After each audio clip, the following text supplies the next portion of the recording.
In these next two videos, I will be covering the topic of memory.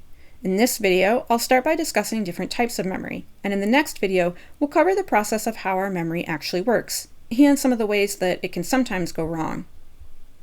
In the 1800s, Sigmund Freud popularized the idea of repressed childhood memories.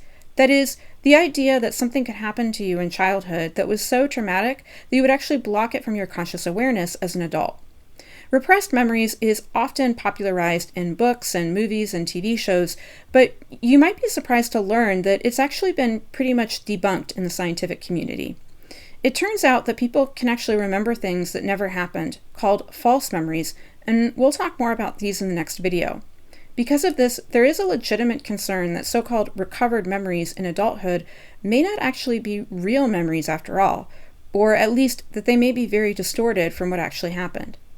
However, although the idea of repressed memories does not have a lot of current scientific support, we do know that we can have memories for things that we are not consciously aware of. Specifically, your brain appears to operate at two levels, or under two different systems. First, we have an explicit memory system that houses our conscious memories. These are memories you can consciously talk about or declare to others, so explicit memories also sometimes referred to as declarative memory. And our explicit memory is further subdivided into semantic and episodic memories. Semantic memory is our memory for facts and information. For example, your knowledge of state capitals, the information you learn in your classes, or your favorite fun trivia fact would all be part of your semantic memory. Next, episodic memory is also part of your conscious explicit memory system, but it specifically refers to memories for personal experiences. For example, your memory of a childhood birthday party, your first day of college, or a past family trip would all be part of your episodic memory. Here is a picture of me, my roommate, and her sister from a trip to Europe that we took a couple summers ago. While we were in Paris, we got to visit the Louvre, which is a famous art museum, and see the painting The Mona Lisa. My knowledge that Paris is the capital of France, or that the Mona Lisa was painted by Leonardo da Vinci during the Renaissance, are part of my semantic memory. My memory of the actual trip itself and the fun time we had together is part of my episodic memory. In addition to these two types of conscious memories, our brain also has a lot of stored information that we are not always consciously aware of or that is learned unintentionally, and this is called implicit memory. One type of implicit memory is procedural memory, or our knowledge of how to do things. For example, your knowledge of how to tie your shoe, ride a bike, or drive a car are all part of your procedural memory. In contrast to explicit memory, which tends to involve more effort to learn and remember, implicit memory happens more automatically and subconsciously. For example, if you know how to ride a bike, although it might have taken some effort to learn at first, you can now probably do this skill so effortlessly that it would be difficult to explain or describe in words to another person. One reason that researchers know that these are separate processes is that, interestingly, individuals with amnesia can lose their explicit memories while retaining their implicit ones. For example, Henry Molaison, who we've talked about a couple times before, lost his ability to make new explicit memories after his hippocampus was removed. However, research showed that he could still make new implicit memories, like learning how to solve a maze. Henry would have no explicit memory of ever having solved the maze before. However, after multiple attempts, his time would get faster, indicating that learning was still taking place, even if on an unconscious level. Similarly, the supplemental crash course video talks about another individual named Clive Waring, who also lost his ability to form new explicit memories after suffering from a virus that attacked his brain. Unfortunately, Clive also lost many of his explicit memories prior to the virus as well. Before his brain injury, Clive was an orchestra conductor and a very accomplished piano player.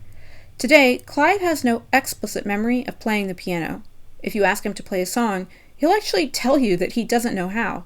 However, if induced to sit down and start playing, he will then effortlessly and flawlessly play a song.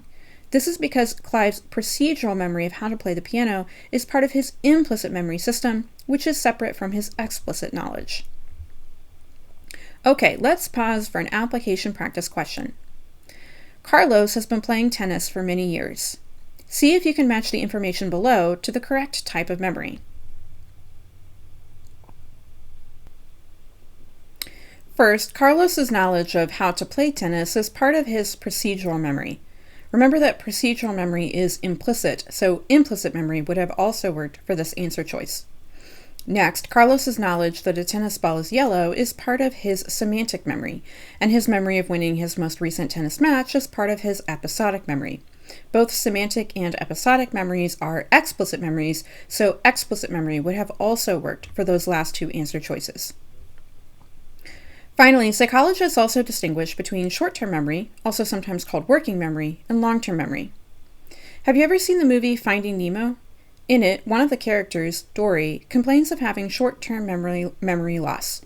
She's able to remember information for a few minutes, only to then quickly forget what she was doing or saying. However, this term, short-term memory loss, is actually a bit of a misnomer. Dory doesn't have short-term memory loss. In fact, her short-term memory is just fine. Her problem is with her long-term memory. Short-term memory is the information that is currently active in our minds. Because short-term memory refers to the information that we are currently thinking about or working with, researchers also sometimes like to call this our working memory. You can think about your working memory a bit like a table that has several things on it. Whatever is currently on the table are the pieces of information you are currently thinking about or working with. Once you put something on the table, it is in your working memory, so to speak, and once you remove it from the table, it's no longer in your working memory. Just like a table can only hold a limited number of items, researchers also think that our working memory capacity is similarly limited. Specifically, researchers think that most people can hold about 7 pieces of information, plus or minus 2, in our working memory at any given time. However, we can expand our working memory by changing what counts as a piece of information. Specifically, in a process called chunking, separate pieces of information are grouped together or chunked, thus reducing the overall information load. For example, here are the digits 1776. As single digits, these count as 4 separate pieces of information. However, you may also notice that these digits are the same as the year 1776, when America declared independence. When thought of as the year 1776, this now counts as just 1 piece of information. This is also one reason why credit card numbers are grouped together or chunked into 4 sets of digits, each separated by a dash. The idea is that by breaking down the very long 16-digit number and chunking it into just 4 groups of 4 digits each, it should make it easier to remember. Just like the amount of information that we can hold in our working memory is limited, so too the duration or amount of time that we can keep something in our working memory is also limited. Specifically, we can hold something in our working or short-term memory for only about 30 seconds or so. In order to keep something in our working memory for longer than that, we have to keep actively thinking about it. This is called rehearsal, when you keep information in your working memory by continuously rehearsing or thinking about it in your mind over and over. For example, when you log into Canvas nowadays, you probably are required to use dual-factor identification, where a 3-digit code is sent to your phone, and then you have to remember that code long enough to actually enter it into the computer. And my guess is that in order to do so, you probably use this rehearsal strategy by repeating the numbers over and over in your head. This keeps the numbers active in your working memory for long enough for you to enter them. However, my guess is that as soon as you stop repeating the numbers over and over in your head, you probably forget them pretty quickly.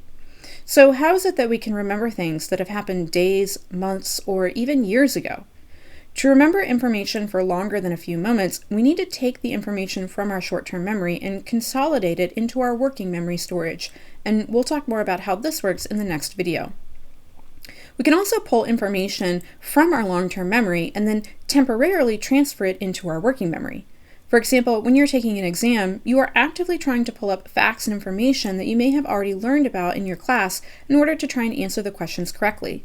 Once you begin to recall the information and it becomes active in your mind, so to speak, it is now part of your working memory, at least for as long as you continue consciously thinking about it. In this video, we began covering the topic of memory. For the exam, you should be able to define and distinguish between the different types of memory that we discussed.